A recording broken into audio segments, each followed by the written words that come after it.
आप सबके लिए। डॉक्टर गुलाम मोहिउद्दीन अंसारी साहब एक बड़ी खूबियों के मालिक शख्सियत हैं। आपका ताल्लुक झारखंड से है।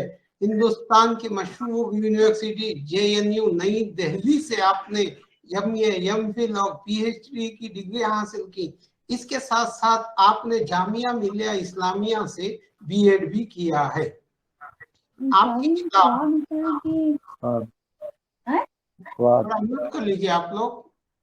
आपकी किताब हिंद पाक की खवातीन नाविल निगार जो कि 2008 में शाया हो चुकी है, इस तसनीफ पर बिहार उर्दू अकेडमी ने काजी अब्दुल वदूद अवार्ड से नवाजा भी है। आपकी सबसे बड़ी खूबी ये है कि आप 2006 में जब NTS का आगाज हुआ, क़याम अमल में आया, उसी वक्त आपका तखर्रुज भी हुआ। आपको इस सिलसिले में 15 साल से भी ज्यादा NTS में रिसर्च का तजुर्बा आप रखते हैं। इस तरह आपने जो है टेस्टिंग एंड इवैल्यूएशन में 10 से ज्यादा किताबों में आपने मवाद तैयार किया है जो रेफरेंस मटेरियल कहलाता है उर्दू में। उनमें से फरहंग इस्तिलाहात तय्युन खद्र, जायजा महारत व शख्सियत, इस्तिलाहात तय्युन खद्र की तौज़ीही किताब, अदब की अमूमी अबाद, जबान के अमूमी अबाद, GFR आम हवाला, तसव्वुर पर मबनी दर्जा बंद तसलसुली निसाब जिसे CCGS भी कहते हैं। ये बहुत ही रेयर किताबें हैं, ये हिंदुस्तान में कहीं अवेलेबल नहीं। ये सब नादिर किताबें हैं जो NTS ने शाया किया है। मुख्तलिफ सेमिनारों में आप 10 से ज्यादा मकाले पढ़े हैं। 15 से ज्यादा ऑल इंडिया रेडियो नई दिल्ली से नशरियात आपके। कौमी सतह पर आपने 25 से भी ज्यादा हिंदुस्तान भर के तमाम रियासतों में इस किस्म के वर्कशॉप आपने मुनाफिद करवाए हैं। इसके अलावा आप एक अच्छे इंसान दोस्त, हमदर्द, गरीबों से लगाव व उल्फत, आप एक हकीम भी हैं। इस वक्त बहुत ही आप वक्त के बहुत पाबंद हैं, जैसा कि आपने ऑब्जर्व किया होगा। आप जितने जो है एकेडमिक में जितने पाबंद होते हैं, उतना ही जो है अपने दोस्त अहबाब से मेल जोल रखते हैं। आपका सबसे बड़ा वस्फ ये है कि आप बड़े से बड़े प्रोग्रामों को आसानी मुनाफिद कर देते हैं। कम्युनिकेशन का मलका आप में है। बड़े से बड़े लोगों को जो है उनको सेमिनारों में आमंत्रित करना, टॉपिक का अलोकेशन करना, और ये जो है आपके औसाफ में शामिल है। तो मैं ज्यादा वक्त ना लेते हुए आपका जो है जो लेक्चर भी है और प्रैक्टिकल सेशन का आगाज भी है, तो मैं आपको जो है आपका मौजू जो है क्वेश्चन आइटम टाइप्स, सब categories and their applications, question सवालात की अक़साम कितनी होती हैं, तो इस पर आपका लेक्चर है। इसके बाद कंटिन्यू नेक्स्ट सेशन भी आप ही का है, जो introduction to IFC and making procedures. IFC जो फॉर्मेट है NTS का, जिसमें आप तमाम अहबाब को सवालात उर्दू में लिखने हैं, वो आप तफसीलात बताएंगे। तो मैं ज्यादा वक्त आपका ना लेते हुए डॉक्टर गुलाम मोहिउद्दीन अंसारी साहब से दरख्वास्त करता हूं कि वो आए और जो है क्वेश्चन आइटम टाइप्स पर रोशनी डालते हुए हम सबको मुस्तफीज फरमाए। शुक्रिया। अस्सलाम। आइएगा।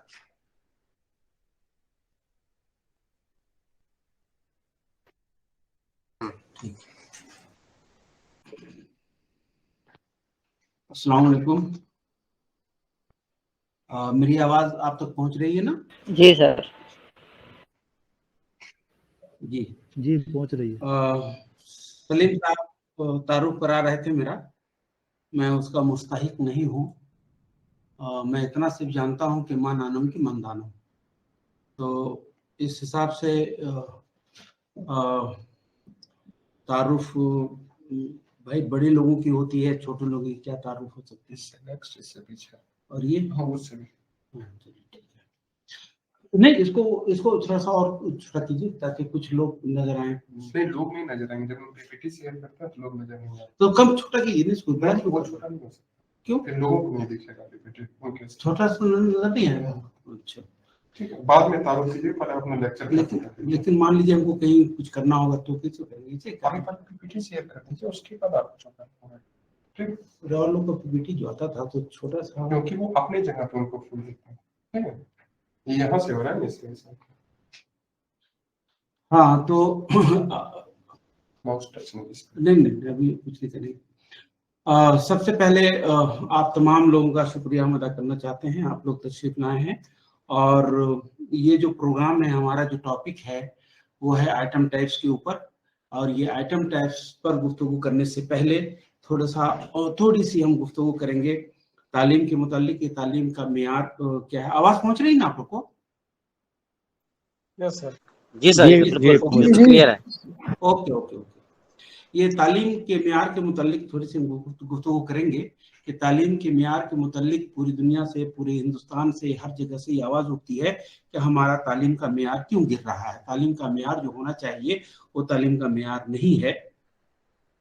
तो इसके लिए बल्कि ये भी कहा जाता है कि जो हमारे स्कूल्स हैं, जो हमारे गवर्नमेंट स्कूल्स हैं, उसके बारे खास तौर से कहा जाता है कि वहाँ तालीम का मेयार बहुत सेटिस्फेक्शन नहीं है, इत्मीनान बख्श नहीं है वहाँ पे। और इसी के बरक्स जब हम प्राइवेट स्कूल्स का जब जायजा लेते हैं तो वहाँ पता चलता है कि वहाँ के बच्चे इस गवर्नमेंट स्कूल के बच्चे से ज़्यादा साउंड होते हैं, ज़्यादा काबिलियत और लियाकत सलाहियत भी ज़्यादा उनके अंदर होती है। तो ये आखिर ऐसा क्यों है? तो उसकी वजह यही है कि जो मेयार हमने कायम कर रखा है कि तालीम का मेयार कैसे हम आगे बढ़ाएं, तालीम के मेयार हम पस्ती की तरफ क्यों जा रहे हैं, हम तरक्की की तरफ क्यों नहीं बढ़ रहे हैं। तो उसकी वजह यही है कि तालीम का जो इवैल्यूएशन होना चाहिए, जो इवैल्यूएशन का जो तरीक़ेकार है प्रॉपर वे पे, एकदम बिल्कुल ऐसे नहीं कि जैसे जिस तरह से चाह वैसे नहीं, उसका एक सिस्टम है। उस सिस्टम के थ्रू अगर हम इवैल्यूएशन करते हैं तो फिर वहाँ हम मेयार भी पाते हैं। अगर इवैल्यूएशन सिस्टम नहीं होता है हमारा तो हम मेयार को नहीं हासिल कर सकते हैं या नहीं हासिल कर पाते हैं उसका हम। सबसे पहले तालीम के मुतालिक कहा जाता है कि इसके 3 अहम सुतून हैं। अगर 3 अहम सुतून को यकसा तौर पर अगर उसकी हम क्या कहते हैं कि फौकियत दें, यकसा तौर पर उसको अहमियत दें, तो तालीम के मेयार को कोई गिरा नहीं सकता है। लेकिन हमारे साथ बदकिस्मती ये है कि तालीम के मेयार के 2 सुतून को लेकर के हम आगे बढ़ रहे हैं और एक सुतून जो हमारा है वो पीछे छूटता हुआ नजर आ रहा है। आप लोग को मालूम होगा कि तालीम का जो 3 सुतून जो अहम सुतून माने जाते हैं वो 3 हैं। वो क्या है आपको मालूम होगा, अगर नहीं मालूम है तो कोई बात नहीं। तालीम के 3 सुतून में एक आता है सबसे पहला टीचिंग, उसके बाद आता है लर्निंग और तीसरा हमारा है इवैल्यूएशन, जिसको हम तायीन कद्र कहते हैं। एक साहब ने कहा था कि तायीन इवैल्यूएशन का सही उर्दू पैनल तायीन कद्र नहीं है। मैं आपकी बात से इत्तेफाक उसी वक्त करूंगा जब इसका उर्दू पैरेलल आप मुनासिब दें तो हमें बड़ी खुशी होगी और बहुत हमें अच्छा भी लगेगा। लेकिन अब तक जो बहुत सारे कारगा होने के साथ, वर्कशॉप होने के बाद जो नतीजा किया गया है वो यही है कि तालीम को, जैसे पहले सेशन जो प्रोफेसर तलत अजीज का हुआ था उसमें भी ये बात सामने आई थी कि अंदाज़े कद्र किया जाए कि तायीन कद्र किया जाए, ये अलग मौजू है, इस पर हम बात नहीं करेंगे अभी।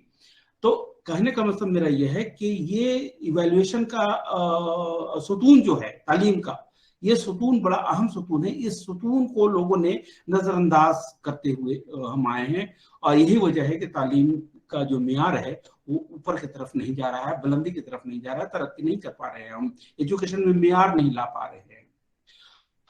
उसकी वजह यही है कि थोड़ी सी इसका एक बैकग्राउंड हम पेश करना चाहेंगे कि जब इंडिया आज़ाद नहीं हुआ था, इंडिया अंग्रेज़ों के दस्तक कुदरत में था और उसकी पूरी हुकूमत थी अंग्रेज़ों की यहाँ पे, तो उस वक्त जो एजुकेशनिस्ट लोग थे यहाँ पे हिंदुस्तान में, उसके अंग्रेज़ों के माहिरीन तालीम थे, उन लोगों ने भी अपनी हुकूमत से ये तकाजा किया था कि हमारे पास टीचिंग लर्निंग का बाकायदा इंतजाम है, लेकिन इवैल्यूएशन का कोई सिस्टम नहीं है। उसको कायम किया जाए, कोई इदारा कायम किया जाए, कोई इंस्टीट्यूशन बनाया जाए, कोई डिपार्टमेंट एक ऐसा हो जिसमें लोगों को उन्हीं असातिज़ा को इवैल्यूएशन के तमाम नुकात से वाकिफ कराया जाए, ताकि उनको इवैल्यूएशन करने में आसानी हो। उन तमाम क्या कहते हैं कि जो पॉइंट्स हैं उनके मद्देनजर होनी चाहिए। तो उस वक्त की गवर्नमेंट ने यही बात कही थी कि हाँ बिल्कुल होगा, करेंगे हम, अभी जैसे चल रहा है उसको चलने दीजिए, ये चलने दीजिए जैसे हो रहा है, होने दीजिए जैसे चल रहा है, चलने दीजिए। ये नतीजा चलते चलते चलते हिंदुस्तान 1947 में आज़ाद हो गया, और आज़ाद होने के बाद में अंग्रेज यहाँ से चले गए। यहाँ से जाने के बाद में जब यहाँ की बागडोर, यहाँ के पॉलिटिशियन, यहाँ के लोगों पर जब मुल्क को संभालना चाहा, तो उस जमाने में भी यहाँ के जो एजुकेशनिस्ट थे हिंदुस्तान के, माहिर लिसानियात, माहिर तालीम, हर जबान के, चाहे वो किसी भी जबान का हो, उन लोगों ने भी कोशिश किया कि एक हमारे पास डिपार्टमेंट होना चाहिए।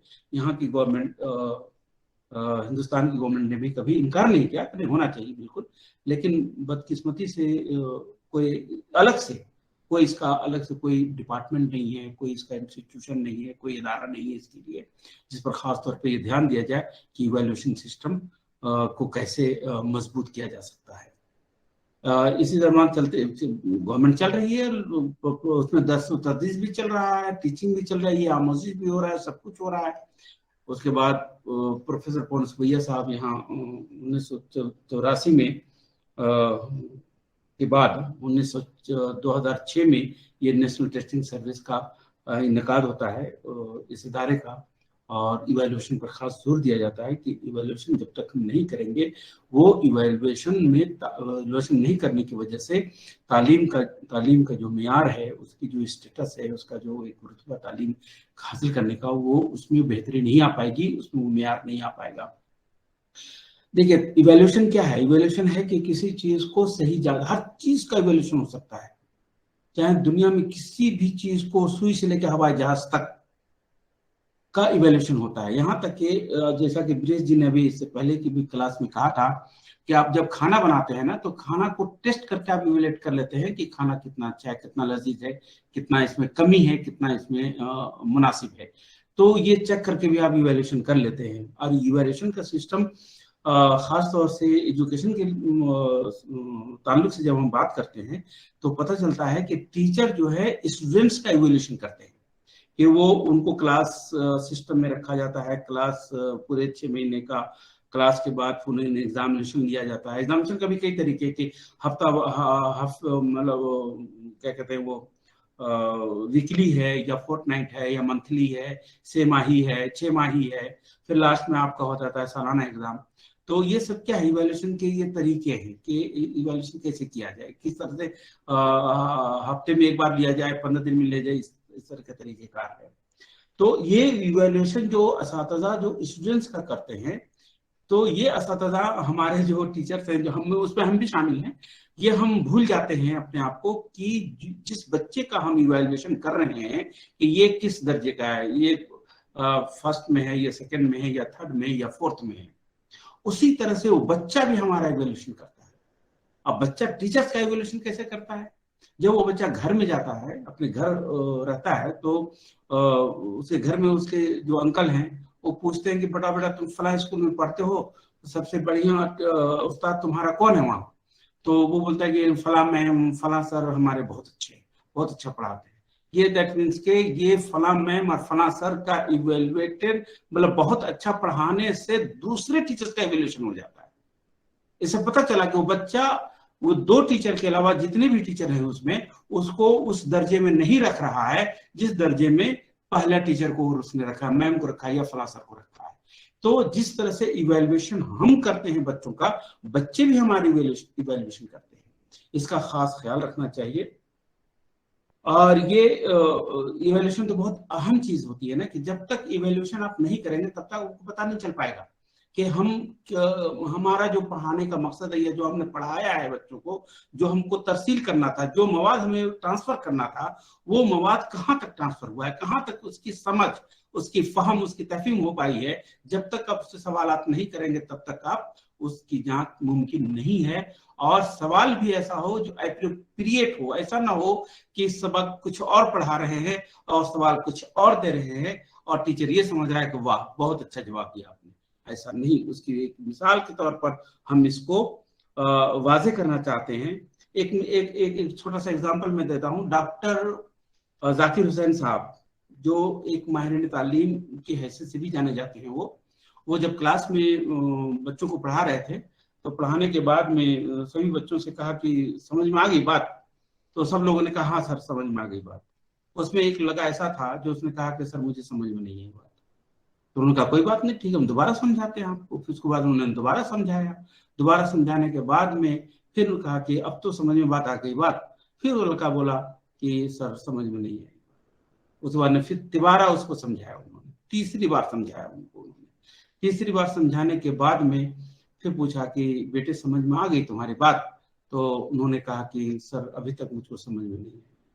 तब ये इतना जब तीसरी बार बच्चा जब कहता है कि मुझको समझ में अभी तक नहीं आई बात, तो वो बच्चे को डांटने के बजाय या कुछ और करने के बजाय या उसका कोई और तरीका अख्तियार करने के बजाय वो खुद रोने लगे कि यार एक बच्चे को मैं नहीं समझा पा रहा हूँ। वो अपने ऊपर ले रहे हैं, वो जाकिर हुसैन साहब अपने ऊपर ले रहे हैं कि एक बच्चा जिसको मैं समझा नहीं पा रहा हूँ, इसकी समझ में नहीं आ रहा है, यानी कि बच्चे के समझ में कभी नहीं हमारे समझाने में।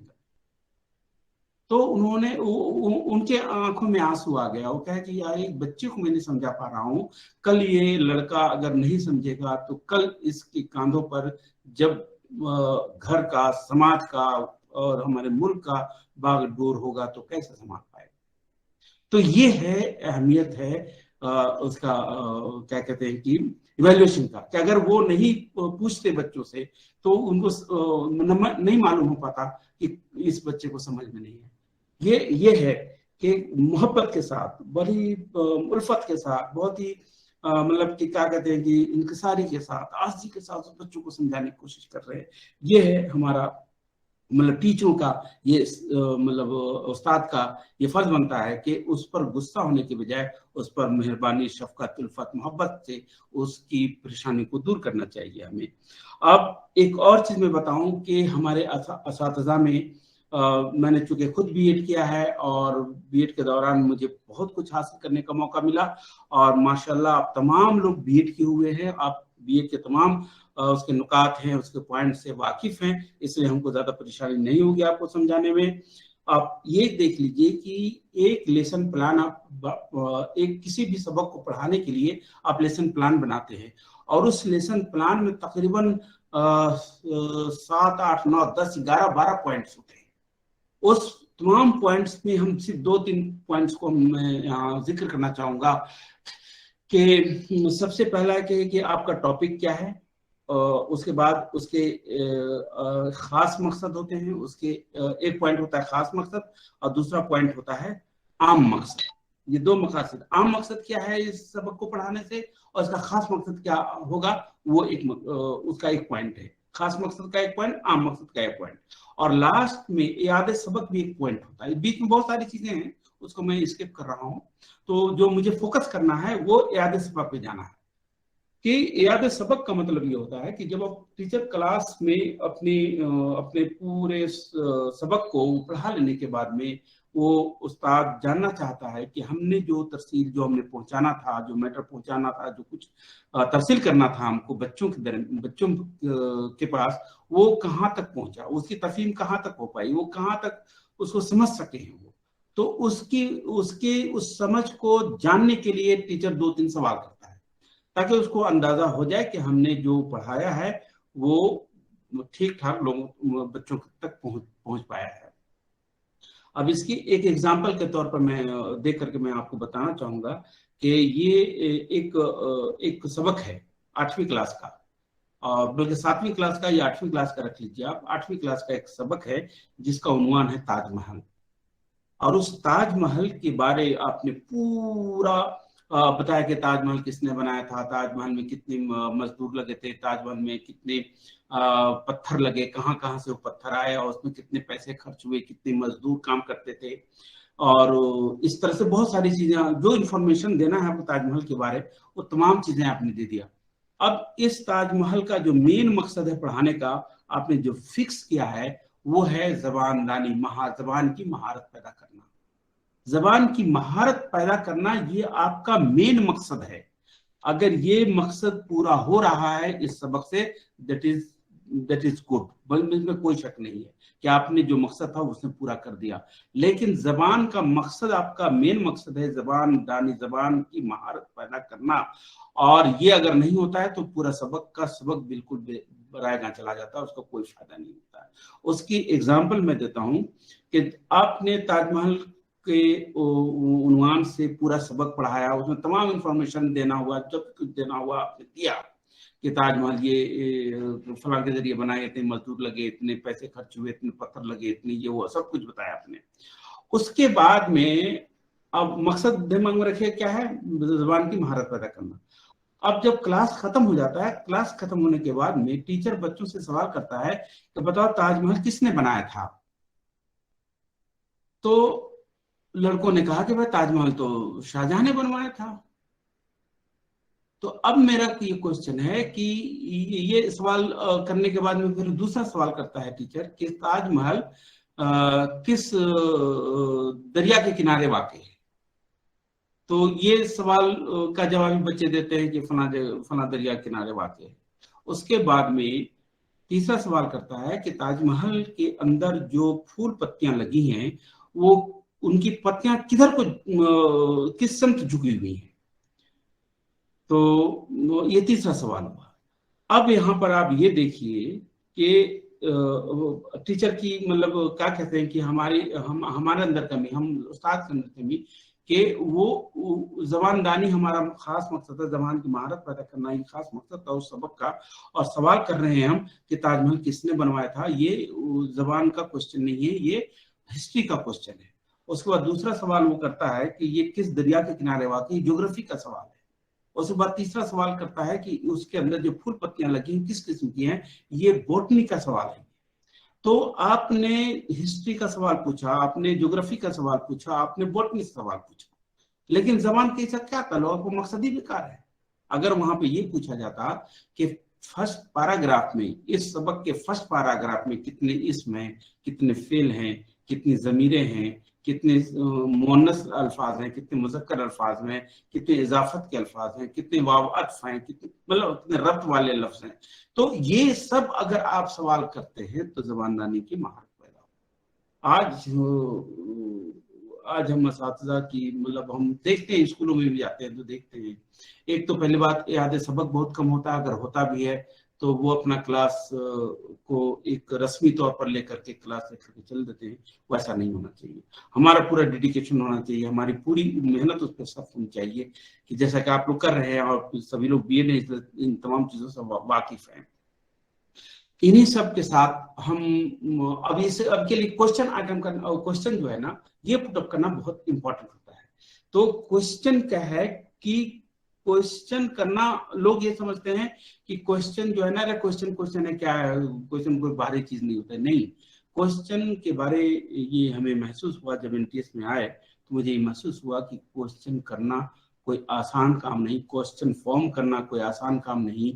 इसमें खून जिगर शामिल होता है, इसमें क्रिएटिविटी है, इसमें तख्लीकी कुव्वत को शामिल करना पड़ता है, तब जाके एक मुस्तनद क्वेश्चन पैदा होता है।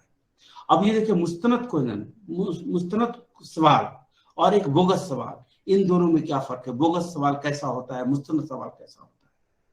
बोगस सवाल का एग्जाम्पल, अगर आपने किसी से पूछा कि बच्चे तुम कहाँ पढ़ते हो, तो जाहिर सी बात है आप तो समझ रहे हैं कि मैं बहुत अच्छा पूछ रहा हूँ कि तुम कहाँ पढ़ते हो, तो बच्चा जवाब देता है कि लाइट रहती है तो रूम में पढ़ता हूँ और लाइट चली जाती है तो छत पे पढ़ता हूँ। अब ये क्वेश्चन क्या है? बोगस क्वेश्चन है। इस क्वेश्चन को हम वैलिड नहीं मानते, इसलिए कि आपका मकसद था पूछना कि किस स्कूल में पढ़ते हो। तो आपको वहां बताना पड़ेगा कि अगर आप पूछेंगे बच्चे से कि आप किस स्कूल में पढ़ते हो, तो बच्चा कभी ये नहीं बोलेगा कि लाइट रहती है तो रूम में पढ़ता हूँ, नहीं तो रूम में चला जाता हूँ। आपने जो पूछा उससे वो मुबहम सवाल पूछा, कहाँ पढ़ते हो, बोला लाइट रहती है तो रूम में पढ़ता हूँ, तो छत पे चला जाता हूँ। तो कहने का मतलब ये है कि आपका पूछने का मकसद था स्कूल, वो आपके जहन में मौजूद है, तो जो जहन में आपने मौजूद रखा है उसको जबान पर भी लाइए ताकि बच्चा आपको सही जवाब दे पाए। अगर आप पूछेंगे उससे किस स्कूल में पढ़ते हो तो यकीनन बच्चा उस स्कूल का नाम लेगा कि मैं फलां स्कूल में पढ़ता हूँ। आपने जो सवाल किया उसका सही जवाब आपको मिल गया। उसी तरह से आप अदब में आइए, कहा जाता है कि अल्लामा इकबाल कहाँ पैदा हुए, ये भी बहुत क्वेश्चन है। अल्लामा इकबाल कहाँ पैदा हुए, तो इसका जवाब आता है कि किसी से इसका जवाब आता है कि हॉस्पिटल में पैदा हो, जबकि आपको वो मकसद पूछना नहीं कि हॉस्पिटल में पैदा हो, किसी ने कहा घर में पैदा हो। तो यहाँ पर जो है कहाँ पैदा हुए ये मुबहम सवाल है, इसको बोगस सवाल मानते हैं हम। इसका सही जो क्वेश्चन बनता है वो ये है कि अल्लामा इकबाल जो है किस शहर में पैदा हुए। अब जब किस शहर का आप नाम लेंगे तो कभी वो घर में नहीं बताएगा, कभी हॉस्पिटल में नहीं बताएगा, वो शहर का नाम लेगा कि सियालकोट में पैदा हुआ। तो इस तरह से सवाल करना एक बहुत क्या कहते हैं कि तख्लीकी कुव्वत का काम है, और इसको हमें अपने डे रूटीन मतलब क्या कहते रोजमर्रा के लाइफ में उसको इस्तेमाल करना चाहिए कि क्वेश्चन भी हो तो वैलिड हो और जो हम जानना चाहते हैं वही आना चाहिए सामने हमारे। क्वेश्चन में होता क्या है कि क्वेश्चन पे जब हम सेट करते हैं, क्वेश्चन जब हम लिखते हैं तो पेपर में कुछ है और दिमाग में कुछ है, यानी जो चीज हम जानना चाहते हैं वो पेपर में नहीं आ रहा है, तो दैट मीन्स कि वो गलत है। वो जो आप जानना चाहते हैं वही चीज पेपर में भी होना चाहिए ताकि वो चीज आ जाए। या अभी हम जब क्वेश्चन आइटम के बारे जब जिक्र करेंगे तो वो सब तमाम चीजें सामने आएंगी। अब ये क्वेश्चन आइटम, हाँ अब ये सवाल है क्वेश्चन एंड आइटम। अब ये आइटम एक ऐसी इस्तिलाह है जो सवालिया निशान के बगैर मुकम्मल एक सवाल होता है। इसमें सवालिया निशान नहीं होता आइटम में। जैसे अफसाना की फनी खुसूसियात पर रोशनी डालिए या तशरीह कीजिए या जायजा लीजिए या अपने ख्यालात का इजहार कीजिए, इसमें क्वेश्चन मार्क नहीं है, लेकिन ये एक आइटम है, एक सवाल है। ये आइटम आमतौर पर मारूजी सवालात से और सवाल मौजूद सवालात से ताल्लुक रखता है। सवाल एक ऐसी इस्तिलाह है जो सवाल वाले लफ्ज की तरफ इशारा करता है और ये सवालिया निशान का मुतकाजी होता है, यानी वो सवालिया जुमला होता है, मसलन क्या, क्यों, कब, कौन, कहाँ, कैसे। ये सब जब अल्फाज का जब इस्तेमाल करेंगे तो वहां पर आप सवालिया निशान, सवाल जुमले के बाद सवालिया निशान आपको डालना पड़ेगा कि तुम कब सो के उठते हो। तो कब सो के उठते हो तो जाहिर सी बात है वो बोलेगा सुबह सवेरे, तो वहां पर आपको सवालिया निशान लाना होगा। लेकिन जिस सवाल पर सवालिया निशान ना होगा वो उसको हम सवाल कहते हैं। अब यहाँ पर देखिए कि आइटम या सवाल के अक़साम, दो तरह के सवालात तैयार किए जाते हैं, एक ऑब्जेक्टिव एक सब्जेक्टिव। ऑब्जेक्टिव क्या है? ऑब्जेक्टिव की दो तीन नाम है जिसको हम सिलेक्शन टाइप भी कहते हैं, क्लोज एंडेड भी कहते हैं, फिक्स रिस्पॉन्स भी होता है। उसका इंतखाब है, बंद सिरा है, मुतय्यन जवाब है। और सब्जेक्टिव का है खुद फराहमी, यानी supply type, open ended, free response, यानी कि इसमें आपको अपने तरफ से कुछ सप्लाई करना होता है, प्रोड्यूस करना होता है। ओपन एंडेड एकदम खुला हुआ है सब कुछ, आपको पूरी आजादी होती है सब्जेक्टिव में कि आप कैसे उसका जवाब दें। और फ्री रिस्पॉन्स करने के एकदम बिल्कुल आजाद होते हैं आप किसी चीज के बंधन में नहीं होते। लेकिन इसी का ऑपोजिट ऑब्जेक्टिव में बिल्कुल इंतखाब करना, बंद सिरा, मुतय्यन जवाब होता है। उसमें आप इधर उधर नहीं कर सकते आप। तो ये दो कैटेगरी जो है ऑब्जेक्टिव और सब्जेक्टिव। ऑब्जेक्टिव के भी 5 कैटेगरी हैं और सब्जेक्टिव की 5 कैटेगरी हैं। लेकिन अभी हम सरेदस्त ऑब्जेक्टिव की बात करते हैं, उसके बाद और सब्जेक्टिव पे आएंगे। अब यहाँ पर देखिए मारूजी सवालात की नौयत क्या होती है। इसमें दिए गए मुतबादलात में से सही जवाब का इंतखाब करना होता है, खा वो जू मुतबादिल, कसीर मुतबादिल या असरनो तरतीब या मिलान का सवाल हो।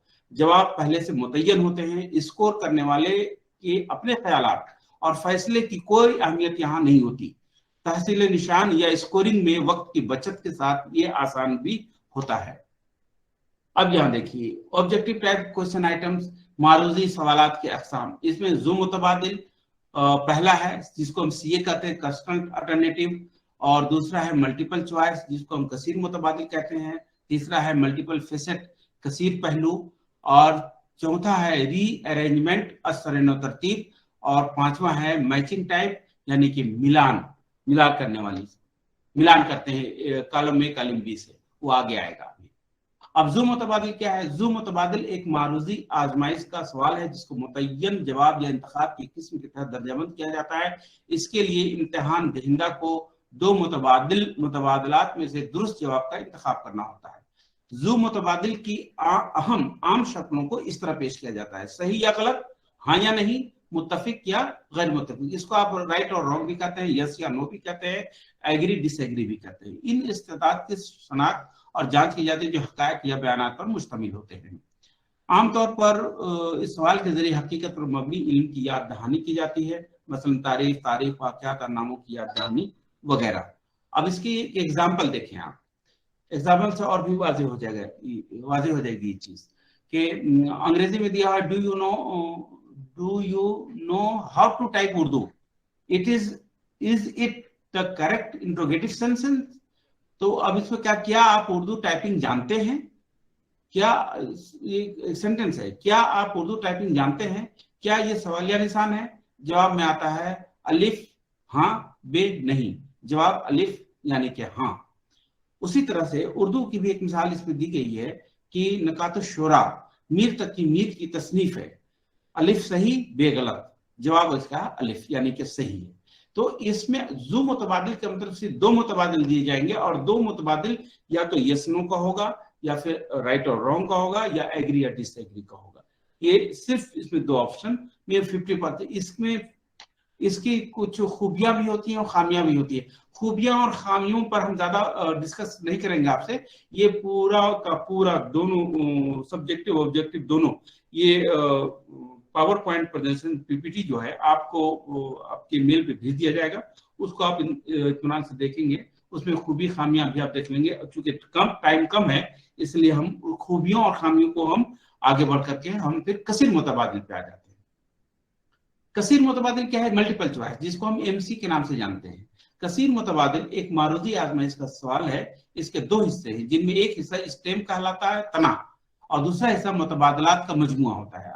ऑप्शन के हिस्से में 3 या 4 मुतबादलात होंगे जिसमें कोई एक ही जवाब हतमी तौर पर सही होगा। मतलब ऐसा नहीं कि ऐसा ऑप्शन ना दें आप जो दो ऑप्शन लगे कि ये भी हो सकता है, ये भी हो सकता है, ऐसा नहीं होना चाहिए। 4 ऑप्शन में 3 ऑप्शन बिल्कुल ही गलत होंगे और एक ही सही होगा। जैसा कि इसमें एक सही जवाब का इंतखाब करना होता है, लिहाजा उसकी इंतखाबी किस्म के तहत दर्जाबंद किया गया है। दुरुस्त जवाब के लिए इजमाली या तफसीली का कोई इशारा फराहम नहीं करना चाहिए। दुरुस्त जवाब की तरतीब गैर मुनज़्ज़म तरीके से। दुरुस्त जवाब मतलब ऐसा नहीं कि जब टेस्ट पेपर हम तैयार कर रहे होते हैं तो 1 नंबर 2 नंबर 3 नंबर 10 क्वेश्चन है तो 10 में सही जवाब की जो तरतीब है वो गलत होनी चाहिए। किसी में ए है, किसी में बी है, किसी में सी है, किसी में डी, इस तरह से। ऐसा ना हो कि एक ही हो जाए। अब इसकी एक मिसाल देख लीजिए। हिदायत इसकी, अच्छा, सबसे पहली बात यह है कि हिदायत पे बहुत जोर होता है कि आप सवाल का पहले हिदायत क्या है कि कौन सी कैटेगरी है और उसकी हिदायत क्या है। क्योंकि ये मल्टीपल, पहले हमने जू मुतबादिल पढ़ा था, उसकी हिदायत क्या थी? उसकी हिदायत ये थी, अच्छा उसकी इसमें हिदायत नहीं दिया हमने, ठीक है कोई बात नहीं। अब आ जाइए कसीर मुतबादिल पे। तो यहाँ पर जो हिदायत दिया है हमने कि दर्जैल मुतबादलात में से सही जवाब की निशानदेही कीजिए। अब इसी चीज को हम जू मुतबादिल में जब देंगे तो उसमें क्या, दर्जैल जू मुतबादिल में से सही जवाब की निशानदेही कीजिए। ये हर क्वेश्चन का एक इंस्ट्रक्शन जाएगा कि सवाल के बारे हमको करना क्या है, सवाल के आगे सवाल को हल करने से पहले क्या इंस्ट्रक्शन दिया जाता है कि क्या करना है सवाल को।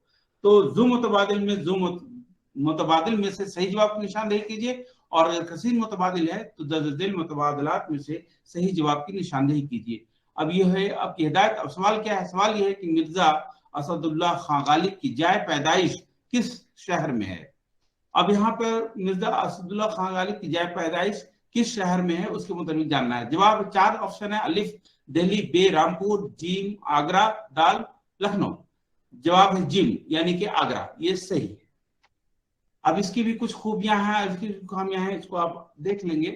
अब आगे बढ़ते हैं। कसीर मुतबादिल, ये मल्टीपल फेसेट आइटम्स, ये है मल्टीपल फेसेट आइटम। ये कसीर मुतबादिल सवालात का एक मजमूआ है जो एक ही मौजू पर या सुपर स्टेम या इख्तिबार से मुतल्लिक मुख्तलिफ पहलुओं पर सवालात तैयार किए जाते हैं। यानी कि मौजू या इख्तिबास किसी एक पैराग्राफ या तहरीरी मवाद, मतन या एक तस्वीर यह एक नक्शा पर मुश्तमिल होना चाहिए। कसीर मुतबादिल सवालात का एक ऐसा सिलसिला है जो मुख्तलिफ मालूमात की जांच अलग अलग पहलुओं को एक एक सवाल के तवज्जुह से की जाती है। साथ ही मौजू से मुतल्लिक मुख्तलिफ सलाहियतों को जांचा परखा जा सकता है। इसमें सिर्फ इतनी सी बात है कि एक हम पैराग्राफ देते हैं, उस पैराग्राफ की बुनियाद पर हम मुख्तलिफ किस्म के सवाल 3-4 करते हैं जो हम उस पैराग्राफ पर मबनी होता है। अब यहाँ पर देख लीजिए, ये इक़्तिबास हमने दिया है कि ज़ौक़ दहलवी का एक इक़्तिबास हमने इसमें नकल किया है और उसमें हमने 3 सवाल किए हैं, 4 सवालात हैं इसमें पहला सवाल ये है कि दर्जा बाला इक़्तिबास को गौर से पढ़िए और ज़ैल सवालात के दुरुस्त जवाबात की निशानदेही कीजिए। ये हिदायत है। अब पहला उसी हिदायत में 4 सवाल है। मशहूर शायर ज़ौक़ दहलवी का असल नाम क्या है?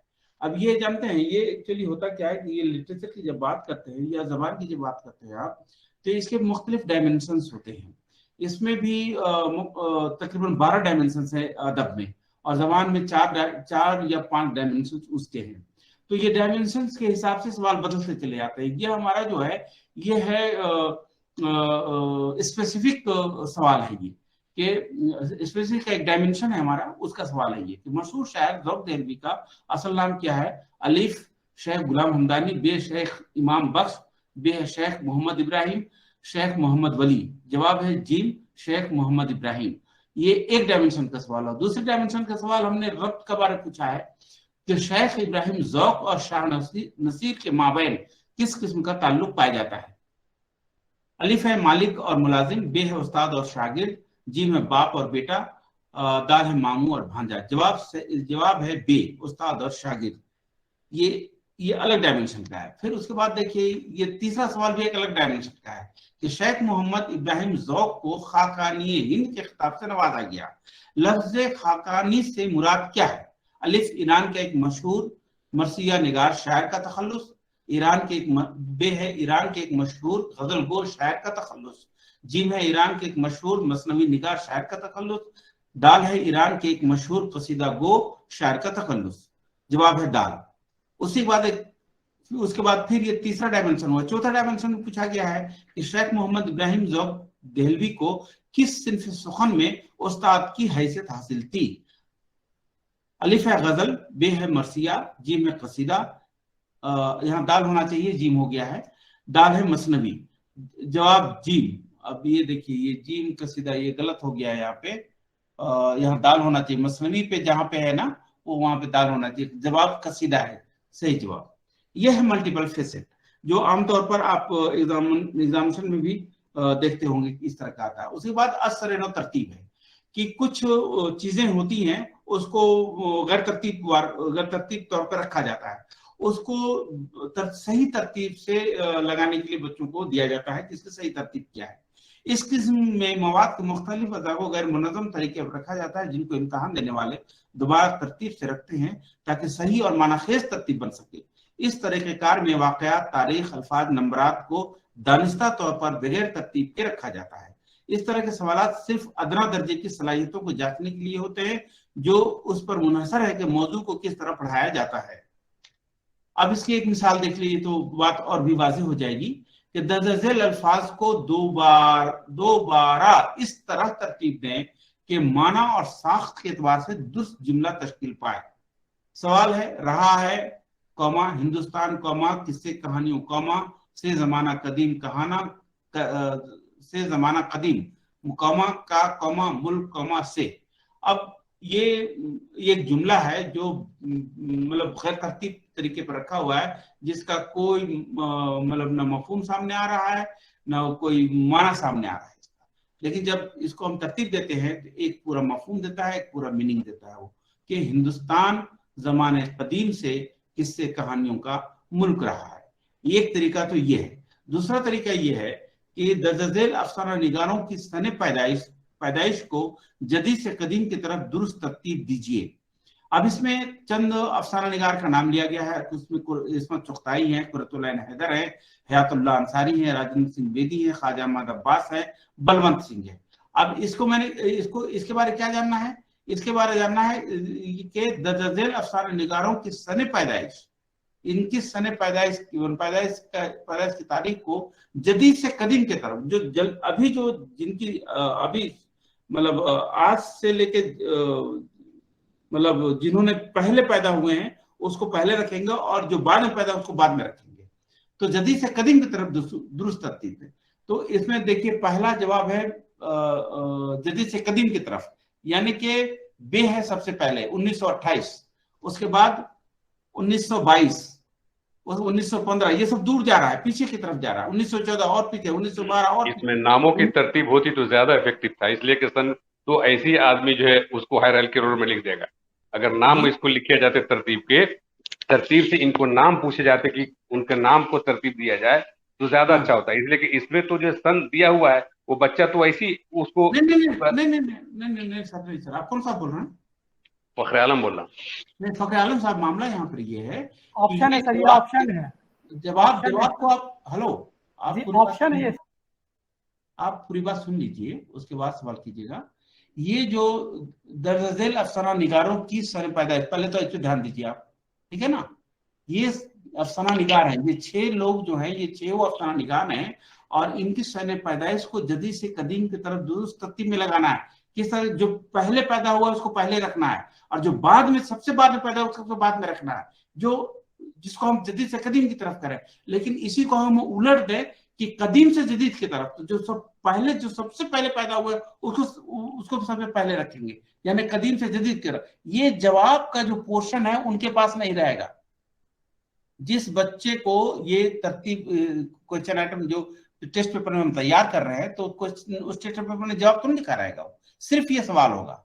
अब ये बच्चा देखेगा इसमें चौथाई की पैदाइश कब है, कुरतुल हैदर की पैदाइश सबको जानता होगा तो सही तरतीब लगा देगा। वो 1928 में ये पैदा हुए, 1922 में ये हुए, 1915 में ये हुए, जदीद से कदीम की तरफ। लेकिन मैं सर ये कह रहा था सर कि जो है इसमें वो अगर तारीख पैदाइश की तरतीब देनी होगी तो तारीख पैदाइश खुद जो है उसमें जो पहले और बाद में लगा देगा, उसमें उस अफसाना निगार का नाम उस तरतीब से लिखना होता तो ये ज्यादा जो है मुनासिब होता। किस तरह से बताइए? मैं ये कहता है कि उनके नाम, जैसे हम तो नहीं, अब इसमें 1910 में अब कौन अफसाना नगार इसमें वो है, उस अफसाना नगार का नाम 1910 जो आपने जवाब लिखा है सर। हाँ। अब 1910 में अब वो बच्चा तो जो है सिर्फ समझ करके लगा रहा है, 1910 अगर जवाब दे दिया तो आप उसको सही मानेंगे, लेकिन उसकी सलाहियत तो उस पर अंदाजा नहीं हुआ कि कौन से अफसाना नगार के बारे में कह रहा है, ये तो पता नहीं चलेगा उसको। आप तो जैसे उसकी नहीं आप मेरे पॉइंट को नहीं, आप मैं समझ, आप अपने स्कूल के लेवल के हिसाब से बात कर रहे हैं। नहीं, स्कूल के लेवल की सब नहीं सर, इसमें उसकी जानकारी में ये इसमत चुगताई अगर उसमें पहले पैदा हुई तो उनको पहले लिखता, ख्वाजा अहमद अब्बास इनकी तरतीब अगर लिखता उस जो है जदीद से कदीम तक, तब तो वो ज्यादा मालूमाती होता। इसके तो कोई भी तरतीब दे सकता है जदीद से कदीम इसके तरफ, जैसे 1910 पहले लिख देगा, 1912 और 14 इस तरीके से। ये सर वहां लिखा है, जवाब जो दिया हुआ है ना नीचे में, ये पेपर टेस्ट पेपर में नहीं होगा ना। मैं ये कह रहा हूँ, मेरे पास जब पता होगा उसको तभी तो लिखेगा, उसको पता ही नहीं है आंसर क्या है। ठीक तो है, ये तो हम हिडन में रखा हुआ है, जवाब हिडन में है वो आपको। अच्छा, जवाब हिडन सही समझा सर। सुनिए मेरी बात सुन लीजिए आप। नहीं समझ गए, आपकी बात समझ गई मैं। नहीं ठीक है, अच्छी बात समझ गया, लेकिन और मैं वाज़ेह कर दूं कि आप एक डिसेंडिंग ऑर्डर और असेंडिंग ऑर्डर कर लेते हैं ना बच्चों का एकदम, कि इसको डिसेंडिंग ऑर्डर में तरतीब दीजिए, इसको तो नामों को से डिसेंडिंग और असेंडिंग में करना चाहिए, नामों को, नाम को, न कि उनको जो है सने पैदाइश को। अगर सने पैदाइश को कर देंगे असेंडिंग और डिसेंडिंग ऑर्डर में, देखिए सुनिए, हेलो कौन सा बोल रहे हैं? फखर आलम बोल रहा। फखर आलम साहब, आप हमसे अलग से डिस्कस कीजिएगा इस सिलसिले में, इसलिए कि ये डिस्कशन जो है ना और लोगों को डिस्टर्ब करेगा और लोगों का वक्त बर्बाद होगा। ठीक है, ठीक। हम उस वक्त को बर्बाद करने के बजाय हम आगे बढ़े। अगर कोई दिक्कत है तो हम मेरा नंबर है। एक क्वेश्चन मेरा ये है जी, ये जो जुमले को तरतीब दिए, क्या हरफों को तरतीब देके भी लफ्ज बनाएंगे तो इसमें आ सकता है, जैसे दाल नू रे बंदर, तो ये भी सवाल हो सकता है? जी बिल्कुल हो सकता है, क्यों नहीं हो सकता। ये एक एग्जाम्पल हमने दिया है कि आप एक जैसे कुस्तुनतुनिया है, एक लफ्ज है, ठीक है, इस लफ्ज को, इसके हुरूफ को आपने तोड़ करके कहा कि इसका लफ्ज बनाइए, कौन सा लफ्ज बन सकता है इसमें, तो लगा तो हिसाब लगाएगा, अगर जानता होगा तो लगाएगा, नहीं जानेगा तो नहीं लगा पाएगा। तो उसकी एक तरतीब लगाने की सलाहियत के बारे में, आप उसके जो स्किल है, उसकी जो महारत होगी, तरतीब लगाने का एक सलाहियत जो है उसके पास होती है, ठीक है ना। तो इस तरह से आप तरतीब लगा सकते। अब यहाँ पर जवाब को थोड़ा सा और नीचे हमको देना चाहिए था, तो इस जवाब को नहीं होगा उसके पास सिर्फ ये 6 अफसान निगार को नाम होगा और उन्हीं को लगाना है सने पैदाइश, इसमें चौथाई या कुरतन की सने पैदाइश क्या है, उसकी सही तरतीब क्या है, उसको लगाना है। ये जो जाएगा इवेल्युएटर के पास जाएगा, जो चेक करेगा इस क्वेश्चन को, जो इवेल्युएटर कहलाता है, जो टेस्ट पेपर की कॉपी को जांच करता है, उसके पास ही जाएगा क्यू में कि ये इस सवाल का जवाब ये है, ये स्टूडेंट के पास नहीं जाएगा, ठीक है। अब उसके बाद इसकी खूबियां भी आ जाती हैं, इसकी खामियां भी आ जाती हैं, इसको आप लोग पढ़ लीजिएगा बढ़िया से। उसके बाद देखिए यहाँ पर मिलान वाला सवाल आ जाता है, मैचिंग का आ जाता है। ये भी इंतखाबी नवीद का सवाल होता है। इसमें उम्मन अलामतों, लफ्जों, बयानों या नामों की 2 फहरिस्त दी जाती है, जिसको कालिम अलिफ और कालिम बे के नाम से मौसूम किया जाता है। इम्तिहान देने वाले से उम्मीद की जाती है कालिम अलिफ के इंदराज को कालिम बे के इंदराज से दुरुस्त मिलान करें। कभी कभी ऐसा भी होता है कालिम अलिफ के इंदराज की तादाद कालिम अलिफ की तादाद से ज्यादा होती है, जिससे कयास आराई का इम्कान कम हो जाता है। इसको हम बोलते हैं कॉम्प्लेक्स मैचिंग। और अगर कालिम अलिफ में 4 हैं और कालिम बे में भी 4 हैं तो वो सिंपल मैचिंग कहलाता है। कि अगर 3 लड़का, क्योंकि दोनों कॉलम में 4-4 ही हैं, तो अगर लड़का 3 कर लिया तो चौथा अपने आप सही हो जाएगा उसका। इसलिए कालिम बे में हम 5 देते हैं, ताकि अगर 3 सवाल उसका, चूंकि कालिम अलिफ में 4 ही है, तो उसमें चूंकि 3 का वो सही मिलान कर लेता है और 1 रह जाता है, तो 1 इधर है उधर 2 है, तो उसको थोड़ी परेशानी होती है कि ये है कि ये है, तो वो होता है थोड़ा कॉम्प्लेक्स मैचिंग। अगर दोनों कालिमों की इंदराज की तादाद यकसा है यानी बराबर है, तो उसको सहल या आसान मिलान वाले सवाल कहा जाता है। अगर कालिम बे के इंदराज की तादाद ज्यादा है तो उसे पेचीदा मिलान वाले सवाल कहा जाता है। अब एक मिसाल के तौर पे हम देखिए, मिसाल दिया, हिदायत इसकी ये है कि दर्ज झेल कालिम अलिफ में शोरा के नाम और कालिम बे में उनके शेरी मजमू के नाम दिए गए हैं, उनका सही मिलान कीजिए। अब इसमें क्या कर सकते हैं आप, अगर मान लीजिए किसी, अब यहाँ तो शोरा का दिया है, दर्ज कालिम अलिफ में शोरा, आप नावल निगार भी दे सकते हैं, आप कसीदा निगार भी दे सकते हैं, मसनवी निगार भी दे सकते, कुछ भी दे सकते हैं आप।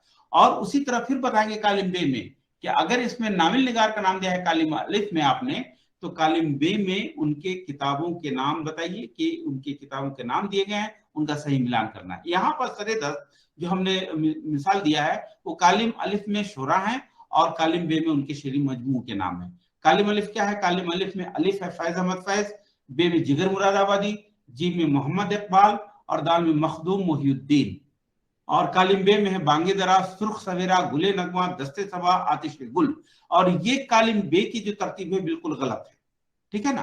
अब जवाब देखिए, ये जवाब बच्चों को नहीं दिया जाएगा, सिर्फ यही तक दिया जाएगा, जवाब तो इवेल्युएटर के पास जाएगा। अब जवाब उसका आप लोग के आसानी के लिए जवाब बताते रहे कि अलिफ का जो है फैज अहमद फैज का 4 नंबर में है यानी कि दस्ते सबा, और बे का है 5 नंबर, जिगर मुरादाबादी का 5वां है यानी आतिश गुल, और मोहम्मद इकबाल का है 1 माने 1 यानी कि बांगे दरा, और मखदूम मोहिउद्दीन का है 2 यानी कि सुर्ख सवेरा। ये है मिलान वाले सवाल, ठीक है।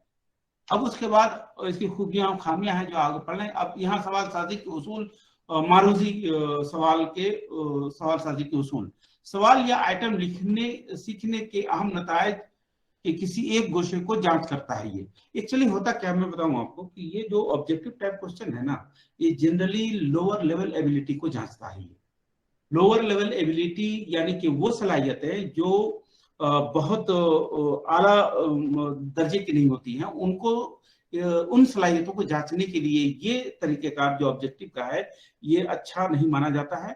और आला दर्जे की सलाहियतों के लिए सबसे बेहतर जो क्वेश्चन आइटम हमारे पास होते हैं वो सब्जेक्टिव के होते हैं। तो इस तरह से सवाल या आइटम मवाद और मौजूआत के किसी अहम सेगा से मुतल्लिक होना चाहिए। सवाल या आइटम सिर्फ किसी एक मसले पर मबनी हो। तालिब इल्म के लिए टास्क या काम की वजाहत वाज़ेह तौर पर होनी चाहिए। दुश्वारी की सतह तालिब इल्म के सीखने की सतह के मुताबिक होनी चाहिए, यानी कि ऐसा ना हो कि तालिब इल्म अगर 7वीं क्लास का है तो और उसको हम जो टास्क दे रहे हैं वो 10वीं क्लास का हो, ये मतलब इसमें मुताबकत नहीं है, तो मुताबकत भी होनी चाहिए कि अगर लड़का 6ठी क्लास का है या 7वीं क्लास का है तो काम भी उसको उसी के मुताबिक मिलना चाहिए। दुरुस्त जवाब के लिए किसी भी तरह का सुराग या इशारा देने से परहेज करना चाहिए, कि ऐसा ना हो कि उसमें कुछ सुराग ऐसा दे दी जिससे उसको पता चल जाए कि इसका जवाब सही है। माना यह मुतरादिफ में किसी एक दूसरे के साथ मुतबादलात का ओवरलैप या मुतजाविज नहीं होना चाहिए। मुतबादलात में से सिर्फ एक ही मुतबादिल सही जवाब होना चाहिए। सवाल में ऐसी जबान के इस्तेमाल से परहेज करें जो तालिब की समझ में ना आए। तमाम मुतबादलात को मवाद, हैयत और साख्त में एकसा होना चाहिए। मुतबादलात में इन सब या इनमें से कोई नहीं के मुतबादिल से बचने की कोशिश करें। एक्चुअली आमतौर पर होता क्या है कि जब खासतौर से मल्टीपल चॉइस क्वेश्चन जब बनाते हैं तो उसमें 4 ऑप्शन होते हैं, 3 ऑप्शन देने के बाद में चौथा ऑप्शन दे देते हैं कि इनमें से कोई नहीं या इनमें से सब। तो इस तरह का इनमें से कोई नहीं या इनमें से सब, ये इस तरह का मुतबादिल नहीं देना चाहिए। जिसे आपने 3 मुतबादिल दिया है उसी तरह का एक चौथा मुतबादिल भी दे दीजिए। इस तरह के ऑप्शन से बचना चाहिए। सवाल के अंदर कोई ऐसी चीज का जिक्र न करें जिससे तलबा को दुरुस्त जवाब का इशारा मिल जाए। ये तो हो गया आपका ऑब्जेक्टिव टाइप। अब यहाँ से फिर हमारा शुरू होता है सब्जेक्टिव टाइप क्वेश्चन। इसमें जो है सब्जेक्टिव टाइप, जैसे कि पहले भी बताया कि ऑब्जेक्टिव को selection, close ended, fix response, supply type है, ओपन इंडेड और फ्री रिस्पॉन्स, खुद फराहमी, खुला सिरा, आजाद जवाब। अब यहाँ पे देखिए कि मौजूदी सवालात की नौइयत। मौजूदी सवालात की नौइयत, मौजूदी सवाल या मौजूदी आजमाइश एक ऐसी आजमाइश है जिसका जवाब आमतौर पर पहले से तयशुदा नहीं होता, लिहाजा मार्क्स या नंबर देने में मारूजियत या गैर जानिबदारी का रवैया अख्तियार करने में मुश्किल पेश आता है। यहाँ तक ये चूंकि सब्जेक्टिव है तो इसमें जिस तरह से मारूजी सवालात को मारूजी तौर पर चेक करने में हम चेक करने के लिए हल होते हैं, उसमें इस सब्जेक्टिव टाइप क्वेश्चन में उस तरह से मारूजियत नहीं हम बरत सकते, इसलिए कि 2 और 2 4 वाला मामला यहाँ नहीं है। मौजूदी सवालात का मामला मारूजी के बरक्स होते हैं, जिसको मारूजी तौर पर जांच करना हमेशा मुमकिन नहीं होता। दुरुस्त मालूमात फराहम करने के लिए मौजूदी सवाल की जरूरत होती है। इस तरह का सवाल किसी उन्वान से मुतल्लिक हकायक की तरतीब या उसकी गहराई से तज्जिया करने की जरूरत को पूरा करता है। मौजूदी सवाल का जवाब किसी राय या ख्याल या यकीन पर मबनी होता है। मौजूदी आजमाइश के सवालात को आमतौर पर तामीरी जवाब वाले सवाल का स्ट्रक्चर्ड रिस्पॉन्स आइटम भी कहा जाता है, जिसको इम्तिहान देने वाला अपनी तख्लीकी सलाहियतों को बरूएकार लाते हुए जवाब देता है। अब यहाँ पे देखिए nature of the subjective types. मौजूदी सवालात की नौइयत। मौजूदी नौइयत के सवाल लिखते वक्त सवाल साज को इशारे फराहम करना चाहिए। इशारे वो नुकात होते हैं जिन पर तफसीली जवाब देना होता है। अब ये आगे इशारे इम्तिहान देने वालों के लिए नहीं बल्कि मुमतहिन के लिए होते हैं, जिसकी बुनियाद पर जवाबात की जांच की जाती है। ये आगे तो हम समझ दें। ये अब यहाँ पर ये देखिए कि ऑब्जेक्टिव टाइप के सब्जेक्ट ऑब्जेक्टिव को 5 कैटेगरी था, उसी तरह से सब्जेक्टिव के लिए भी यहाँ 5 कैटेगरी है। पहला है सिंपल क्वेश्चन, सहल सवाल, कंप्लीशन आइटम यानी कि तकमीली सवाल, फिल इन द ब्लैंक जिसको आप कहते हैं। यहाँ तीसरा है शॉर्ट आंसर क्वेश्चन, मुख्तसर जवाब वाले सवाल, और लॉन्ग आंसर क्वेश्चन, तवील जवाब वाले सवाल। और 5वां है प्रॉब्लम सॉल्विंग या कन्वर्जन क्वेश्चन, इसको कहते हैं हल्ले मुश्किलात या तकलीफ वाले सवाल। ये 5 कैटेगरी को फिर हम आगे बताते हैं तफसील से। सहल सवाल क्या है? सहल सवाल इस किस्म के सवाल में 1 या 2 लफ्ज से जवाब फराहम किया जाता है, जिसको आसान या सहल सवाल के नाम से भी मौसूम किया जाता है। इसमें जवाब देने के लिए जुमलों की जरूरत नहीं होती और हर सवाल का जवाब 1 या 2 लफ्ज में होगा। इस तरह के सवाल बनाने में मुश्किल पेश नहीं आती और स्कोरिंग आसान होती है। तज्जिया और फरमाइश करने में इंतहाई मारूजियत उसकी फितरत में शामिल है। इस किस्म के सवालात से इजहार राय की बजाय बुनियादी तौर पर 1 या 2 लफ्ज के जवाब से मवाद की जांच की जाती है। मिसाल के तौर पर यहाँ पे देखिए आप कि हिदायत है इसकी, इस सवाल को बनाने के लिए जो हिदायत देते हैं वो ये है कि दर्ज झेल सवाल का जवाब 1 या 2 लफ्जों में दीजिए। अब 1 या 2 लफ्जों का मतलब होता है 1 लफ्ज हो या 2 लफ्ज हो सकता है। अब वो किसी का नाम मान लीजिए कि मौलाना अबुल कलाम आजाद है ना, तो मौलाना को हटा दे अबुल कलाम आजाद, ये इसमें 3 लफ्जों का इस्तेमाल हुआ है। तो नाम को अगर 4 लफ्ज का भी होगा तो उसको हम एक ही मानते हैं। नाम एक ही मानेंगे, चाहे उसमें कई लफ्ज भी आ जाए। लेकिन अगर एक लफ्ज से अगर उस सवाल का जवाब पूरा हो रहा है तो फिर एक ही लफ्ज देंगे। जैसे मौलाना अबुल कलाम आजाद की कौन सी किताब खतूत की हैत में है, ठीक है ना, तो यहाँ पर जवाब है गुबार खातिर, सवाब हो गया, बस। इसमें ज्यादा परेशानी की बात नहीं है, इसीलिए इसको आसान कहा गया है कि इसका जवाब जो है एक या दो लफ्ज में दे करके, यहाँ एक जुमले में नहीं दे सकते हैं, एक पैराग्राफ में नहीं दे सकते। इसमें आप ये पूछ ही नहीं सकते कि एक जुमले में दीजिए। एक जुमले का मतलब ये होता है कि जुमला का जो साख्त है ना, वो किसी के लिए 2 लाइन का होता है, किसी का आधा लाइन का होता है, किसी का 1 लाइन का होता है। तो जुमला जो होता है किसी वो उसकी मतलब उसकी जो पैमाइश होती है, उसकी जो लेंथ होती है ना, वो मतलब मुतय्यन नहीं होती। वो एक चार सेंटेंस का एक जुमला हो सकता है, मतलब 4 लाइन का एक जुमला हो सकता है। इसलिए जुमले में कभी ना पूछिए, उसको पूछिए 1 या 2 लफ्ज में इसका जवाब दीजिए। इसकी तकमीली सवाल अब ये आ गया, तकमील फिल इन द ब्लैंक्स। उसकी आसान साल में आसान जो सिंपल क्वेश्चन है उसमें कोई खास बात ज्यादा नहीं है। इसमें फिल इन द ब्लैंक्स में तकमीली सवाल खाली जगहों को पूर्ण करने के नाम से भी जाना जाता है, जिसकी तकमील तलबा से दरमियान जुमला या अलग अलग जुमलों के माबैन मुनासिब या दुरुस्त लफ्ज से पूर्ण करने का मुतालबा करता है। इस किस्म के सवाल में दिए गए इबारत में से कोई लफ्ज, अदद, मुहावरा या फिक्रा हज़फ कर दिया जाता है, जिसको इम्तिहान दहिंदा अपनी याददाश्त के मुताबिक खाली जगहों को पूर्ण करता है, ताकि वो इबारत या बयान मुकम्मल होने के साथ दुरुस्त हो जाए। इम्तिहान दहिंदा के लिए जरूरी होता है कि वो किसी भी इबारत या बयान से गायब हिस्सा या हिस्सों को उजागर करे और मुहैया कराए कि खा वो अदद, लफ्ज, तस्वीर या खाका हो। अब इसमें देखिए मिसाल के तौर पर, अब इसमें इसकी हिदायत भी यहाँ नहीं दी गई है। इसकी हिदायत ये होगी कि दर्जल सवाल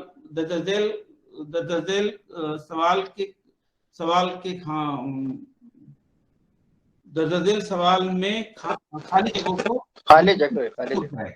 दर्जल जुमले में खाली जगहों को मुनासिब पूर्ण करें। ये उसकी हिदायत होगी कि दर्जल जुमले में खाली जगह को मुनासिब लफ्ज से या सही लफ्ज से पूर्ण करें। ये उसकी मिसाल ये होगी, हिदायत होगी। और उसके बाद में सवाल आप पुटअप करेंगे। सवाल क्या है? उर्दू के मशहूर शायर अल्लामा इकबाल की जाए पैदाइश है।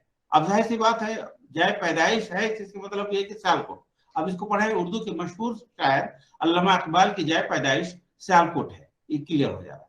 उसी तरह दूसरा सवाल है, तरक्की पसंद तहरीक के मुसन्निफीन की पहली कॉन्फ्रेंस सन में लखनऊ में हुई। अब यहाँ पर ये सन पूछा जा रहा है। अब इसको अब ऐसे पढ़े, तरक्की पसंद तहरीक के मुसन्निफीन की पहली कॉन्फ्रेंस सन 1936 में लखनऊ में हुई। तो ये फिल इन द ब्लैंक्स है। इसमें भी बहुत ज्यादा परेशानी की बात नहीं है आप लोग के लिए। उसके बाद इसकी खूबियां हैं, कुछ खामियां हैं जो आप पढ़ लेंगे। अब उसके बाद आता है मुख्तसर सवाल, मुख्तसर जवाब वाले सवाल। ये मुख्तसर जवाब वाले सवाल और तवील जवाब वाले सवाल, 2 कैटेगरी, शॉर्ट आंसर क्वेश्चन और लॉन्ग आंसर क्वेश्चन, दोनों की नौयत तकरीबन एक है, बहुत ज्यादा फर्क नहीं है। फर्क सिर्फ इतना है कि ये मुख्तसर वाले 100 अल्फाज में होता है और लॉन्ग आंसर हो 300 अल्फाज में, 400 अल्फाज में, 500 अल्फाज में होता है, लेकिन उसकी नौयत दोनों की एक सा होती है। अब यहाँ पर देखिए जो इंपॉर्टेंट है इन दोनों सवाल को बनाने के लिए, वो मैं उस पर मैं गुफ्तगू करूंगा। मुख्तसर जवाब वाले सवाल या मुख्तसर जवाब वाली आजमाइश, जो किसी मौजू पर मुख्तसर नोट कलमबंद कीजिए की तरफ इशारा करती है। इसमें इम्तिहान दहिंदा को मुख्तसर या टुकड़े टुकड़े जवाबात फराहम करने की जरूरत होती है। उमूमन इसका जवाब 1 या 2 पैराग्राफ इक़्तिबास पर मुश्तमिल होता है। इम्तिहान दहिंदा अपने अल्फाज में ख्याल या राय का इजहार करने में आजाद है, जिस पर दूसरे लोगों का मुत्तफिक होना या न होना मुमकिन हो सकता है। इस किस्म के सवाल का जवाब तकरीबन 20 से 100 अल्फाज में होना चाहिए। अब 20 से 100 अल्फाज में होना है इस किस्म के सवाल का अगर आप पूछ रहे हैं।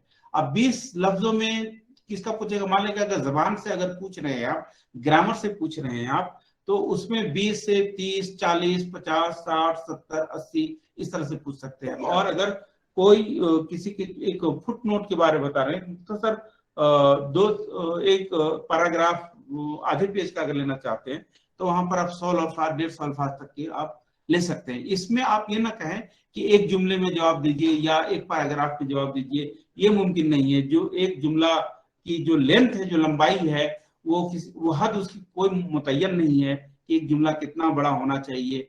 कोई इंसान आधे सफे मतलब एक लाइन का, आधे लाइन का एक जुमला लिखता है, कोई इंसान एक लाइन का जुमला लिखता है, कोई इंसान 2 लाइन का, कोई 3 लाइन का, कोई 4 लाइन का एक जुमला होता है। तो जुमला नहीं दीजिए ना पैराग्राफ दीजिए, अल्फाज की कैद लगा दीजिए ताकि वो, और तकरीबन जब लगाएंगे तो तकरीबन का मतलब ये होगा 20 अल्फाज में लिखे, अगर वो 25 में लिखता है तो गलत नहीं होगा, वो 15 में भी जवाब दे तो भी गलत नहीं होता। उसी तरह से आप बताते हैं कि 100 अल्फाज में जवाब दीजिए, तो 100 का मतलब अगर 115 में जवाब दिया तो उसको हम गलत नहीं मानेंगे, या 90 लफ्ज में ही अपनी बात वो कह देता है तो उसको भी हम ठुकराएंगे नहीं, वो भी ठीक है। अब इसकी एक मिसाल देख लीजिए कि दर्ज सवाल का जवाब तकरीबन 100 अल्फाज में दीजिए। अब 100 अल्फाज का मतलब ये होगा अगर 115 में 120 में अपने जवाब देता है वो, तो वो मतलब वो एक्सेप्टेबल है, वो गलत नहीं है। अगर 100 के बजाय वो 200 अल्फाज में लिखता है तो मुश्किल की बात है, तब वो गलत बात है। अब सवाल क्या है, ये तो हो गई इसकी हिदायत। सवाल ये है कि कफन मुंशी प्रेमचंद का लिखा हुआ एक मशहूर अफसाना है, इसकी फनी खुसूसियात पर नोट तहरीर कीजिए।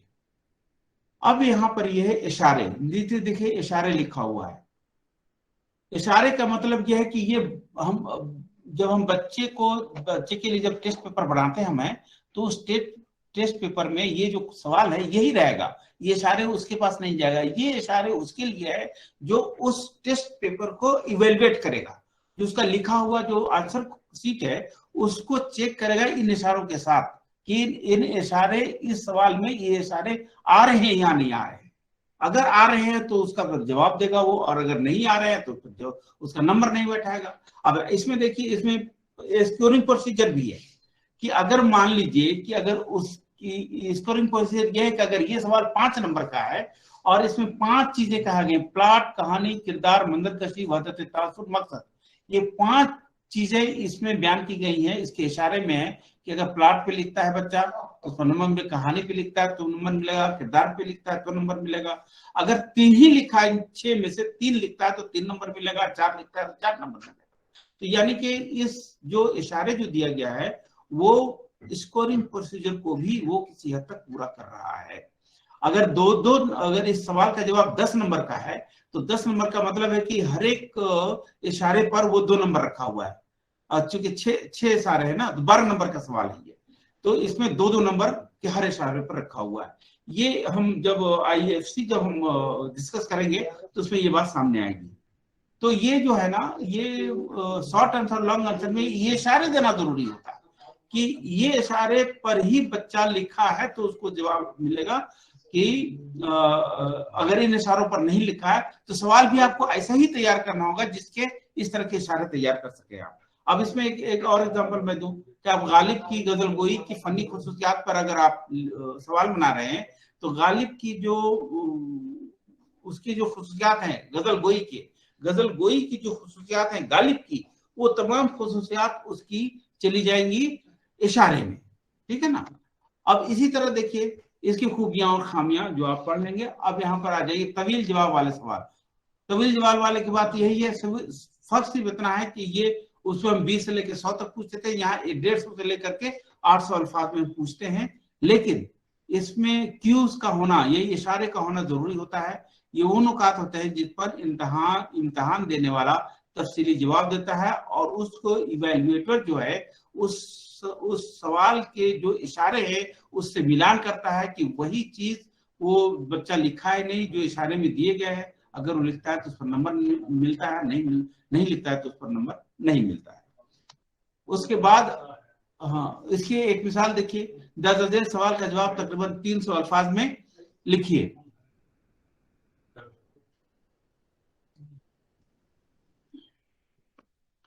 हाँ, अब ये इसमें सवाल ये है कि मिर्जा असदुल्ला खान गालिब की गजल गोई की अहम खुसूसियात पर अपने ख्यालात का इजहार कीजिए। इशारे में दिया है माना आफरीनी, तखय्युल, तहदारी, शोखी व ज़राफत, रमज़-ए-मां। अगर गालिब की गजल गोई के बारे हम पूछ रहे, खुसूसियात के बारे में पूछ रहे हैं तो कहीं ना कहीं लड़का इन तमाम चीजों पे लिखेगा। अगर हो सकता है कि इसमें 4 चीजों पे लिखा, माना आफरीनी पे लिखा, तखय्युल पे लिखा, शोखी व ज़राफत, रमज़-ए-मां पे लिखा, तो जिस पर लिखेगा उस पर नंबर मिलेगा, जिस पर नहीं लिखा उस पर नंबर नहीं मिलेगा उसको। ये है उसके इशारे। उसकी खूबियां हैं। और उसके बाद आ जाता है ये 5वां सवाल जो हमारा प्रॉब्लम सॉल्विंग या कन्वर्जन। ये ऐसा है कि प्रॉब्लम तो हर एक क्वेश्चन है हमारा, कोई ऐसा नहीं कि दूसरे जो हमारे दूसरे कैटेगरी के क्वेश्चन है वो प्रॉब्लम नहीं क्रिएट करते, वो भी प्रॉब्लम क्रिएट करते हैं। लेकिन यहाँ पर खास तौर से इस सवाल को प्रॉब्लम सॉल्विंग के नाम से हम जानते हैं। और ये सवाल ज्यादातर जो एप्लीकेबल है वो साइंस ग्रुप में होता है, फैकल्टी साइंस में, जो उसका आपका मैथमेटिक्स है, बॉटनी है, जूलॉजी है, और पता नहीं केमिस्ट्री है, फिजिक्स है, उसमें इसका इस्तेमाल ज्यादा होता है। इस पर आप ज्यादा परेशान न हो। और इसके साथ इसकी एक मिसाल हम दे रहे हैं कि हल्ले मुश्किलात की मिसाल, जैसे तरही मुशायरा के लिए एक मिसरा दिया जाता है जिस पर नज्म या गजल तैयार की जाती है। मिसरा जो है शुरा के लिए एक मसला होता है, एक मिसरा दे दिया गया और बोला कि भाई इस पर आप कोई गजल तैयार करनी है, एक नज्म लिखना है, तो वो मिसरा जो होता है वो मिसरे की बुनियाद पर वो पूरी नज्म तैयार करते हैं, पूरी गजल तैयार करते हैं। ये मसला उस शुरा के लिए होता है। उसी तरह कन्वर्जन क्या है? दर्ज शेर को नसरी हैत में तब्दील कीजिए। यहाँ पर एक शेर दिया गया है, शेर क्या है? ऐ जोश जुनू बेकार न रह, कुछ बेकार न रह को हो गया है हर। यहाँ पर आप लोग ध्यान रखिएगा, ऐ जोश जुनू बेकार न रह, कुछ खाक उड़ा वीराने की, दीवाना तो बनना मुश्किल है, सूरत ही बना दीवाने की। तो यहाँ पर मतलब तवज्जो देने की बात यह है कि इसकी तशरीह हम नहीं पूछ रहे हैं, इसका मफहूम बयान करना मखलूक नहीं है, बल्कि ये मंजूम हैयत में है, इसको मंसूर हैयत में बदलना है। यानी कि नज्म है, इसको खाली नस्म में लिख देना है, बस कल उसकी हैयत चेंज हो जाएगी। ये है तकरीर।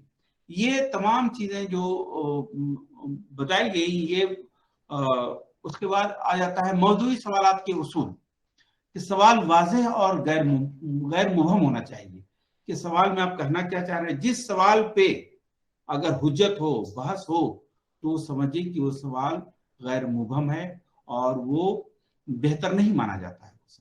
सवाल ऐसा वाज़ेह हो और गैर मुबहम हो कि जिस पर कोई हुज्जत की बात ना हो, एकदम हर कोई एक बार देख ले उसको तस्लीम कर ले, हाँ ये सवाल सही है। और जिस पर बहस होने की गुंजाइश है उसको हटाइए, उसको नहीं चाहिए।